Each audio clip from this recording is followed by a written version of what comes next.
A day in our lives as volunteers in Barangay Tacob. Hi, I'm MJ, Hi, I'm Kay Angeli G. Tabamo. and this is our work. Yeah, real name. Ronelo Tigoy. Appointed as a new treasurer. Yan na lang. Sama na siya, Paskuhan, no? Hindi lang. Paskuhan yung 24.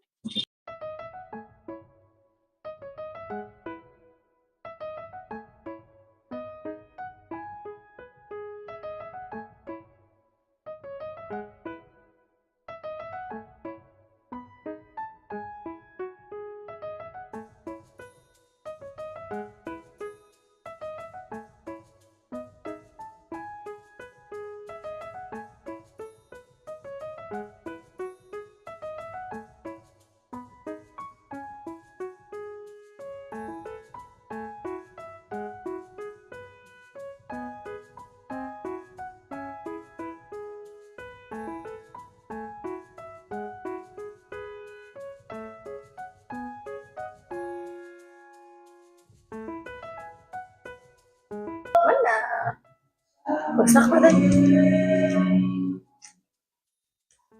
Manang.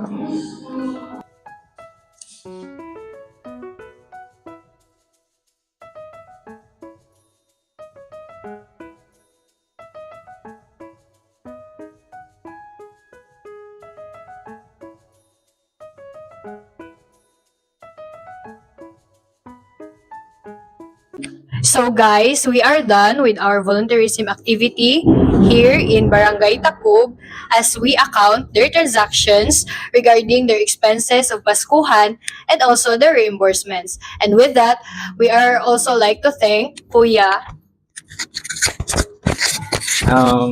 In behalf sa Barangay Council sa Tacob, ako si Ronelo Tigoylo, ang new appointed Barangay Treasurer. Nagpasalamat po sa mga estudyante nga gikan sa IIT nga ipili ang among barangay as ang ilahang work practice or sa ilahang school requirements sa NSTP. And nagpasalamat ko kay murag dako pod siya natabang sa kuan. I find it good and outstanding. Thank you sa pagpili sa Barangay Tacob. Salamat po diyan. Thank you so much. Bye guys! guys.